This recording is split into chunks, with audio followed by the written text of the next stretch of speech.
Loretta Lynn, the coal miner's daughter, whose gutsy lyrics and twangy down-home vocals made her a queen of country music for 7 decades, has died. She was 90 years old. Lynn's family said in a statement that she died Tuesday morning at her home in Tennessee. Our precious mom, Loretta Lynn, passed away peacefully this morning, October 4th, in her sleep at home in her beloved ranch in Hurricane Mills. The family asked for privacy as they grieve and said a memorial would be announced later. Lynn, who had no formal music training but spent hours every day singing her babies to sleep, was known to churn out fully textured songs in a matter of minutes. She just wrote what she knew. She lived in poverty for much of her early life, began having children by the age of 17, and spent years married to a man prone to drinking and philandering, all of which became material for her plain-spoken songs. Lynn's life was rich with experiences most country stars of the time hadn't had for themselves, but her female fans knew them intimately. So when I sing those country songs about women struggling to keep things going, you could say I've been there, she wrote in her first memoir, Coal Miner's Daughter. Like I said, I know what it's like to be pregnant and nervous and poor. Lynn scored hits with fiery songs like Don't Come Home a-Drinkin' with Lovin' on Your Mind and You Ain't Woman Enough to Take My Man, which topped the country charts in 1966 and made her the first female country star to write a #1 hit. Her songs recounted family history, skewed lousy husbands, and commiserated with women's, wives, and mothers everywhere. Her Tell It Like It Is style saw tracks such as Rated X and The Pill, which was banned from radio even as they became club classics. I wasn't the first woman in country music, but I was just the first one to stand up there and say what I thought about life and what it's about. She was born Loretta Webb in 1932, one of 8 Webb children raised in Butcher Holler in the Appalachian mining town of Van Lear, Kentucky. Growing up, Lynn sang in church and at home, even as her father protested that everyone in the Butcher Holler could hear. Her family had little money, but those early years were some of the fondest memories she had, as she recounts in her 1971 hit, Coal Miner's Daughter. We were poor, but we had love, and that's one thing that Daddy made sure of. As a young teenager, Loretta met the love of her life in Oliver Doolittle Lynn, whom she affectionately called Do. The pair married when Lynn was 15, a fact cleared up in 2012 after the Associated Press discovered Lynn was a few years older than she had said she was in her memoir, and Lynn gave birth to their first of 6 children that same year. When I got married, I didn't even know what pregnant meant, said Lynn, who bore 4 children in the first 4 years of marriage and a set of twins years after. I was 5 months pregnant when I went to the doctor, and he said, "You're going to have a baby." I said, "No way, I can't have no baby." He said, "Ain't you married?" "Yep," he said. "You sleep with your husband?" "Yep, you're going to have a baby, Loretta, believe me." And I did. The couple soon headed to Washington State in search of jobs. Music wasn't a priority for the young mother at first. She spent her first days working, mostly picking strawberries in Washington State while her baby sat on a blanket nearby. But when her husband heard her humming tunes and soothing her babies to sleep, he said she sounded better than the girl singers on the radio. He bought her a $17 harmony guitar and got her a gig at a local tavern. It wasn't until 1960 that she'd recorded what would become her debut single, Honky Tonk Girl. She then took the song on the road, playing country music stations across the United States. After years of hard work and raising kids, telling stories with her guitar seemed like a break. Singing was easy, Lynn told NPR's Terry Gross in 2010. "I thought, gee whiz, this is an easy job."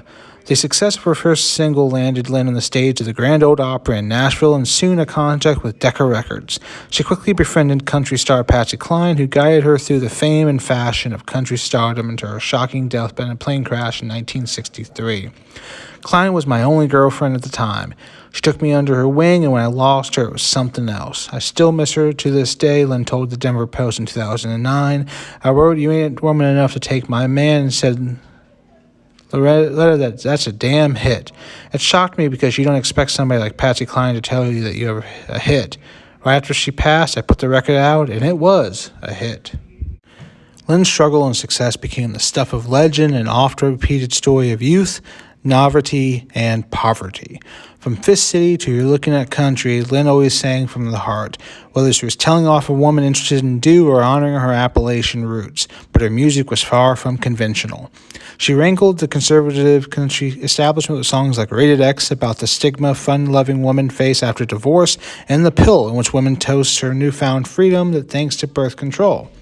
I didn't have none of them pills when I was younger. I'd have been swallowed them like popcorn, Lynn wrote in her memoir. She documented her upbringing in the best-selling 1976 memoir, Coal Miner's Daughter, co-written by George Vesey. A 1980 biographical film by the same name won an Academy Award for actress Sissy Spacek and brought Lynn wider fame.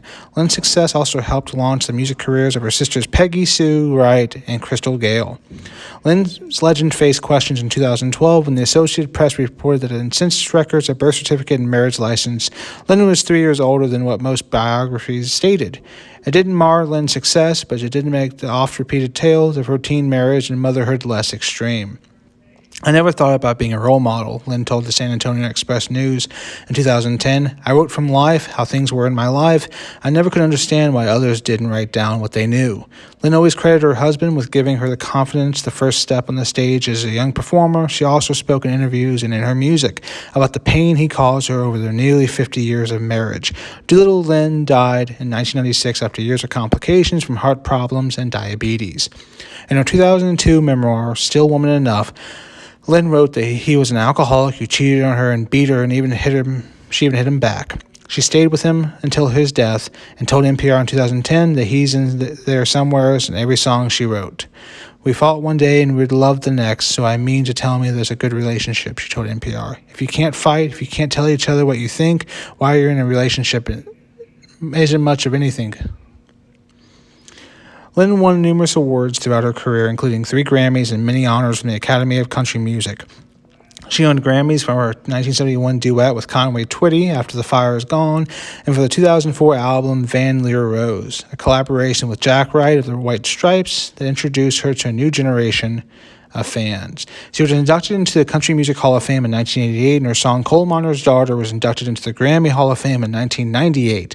She received a Grammy Lifetime Achievement Award in 2010, and in 2013 she was awarded the Presidential Medal of Freedom. President Barack Obama said Lynn gave her voice to a generation, singing what no one wanted to talk about and saying what no one wanted to think about. Her career and legend only continued to grow in her later years, and as she recorded new songs, toured steadily and drew loyal audiences well into the 1980s. A museum and dude ranch are dedicated to Lynn at her home in Hurricane Mills, Tennessee. Working keeps you young, she told Esquire in 2007. I ain't ever going to stop, and when I do, it's going to be right on the stage. That'll be it. Lynn was hospitalized in 2017 after suffering a stroke at her home. The following year, she broke her hip. Her health forced her to quit touring. In 2021, at the age of 89, she recorded her 50th album, Still Woman Enough.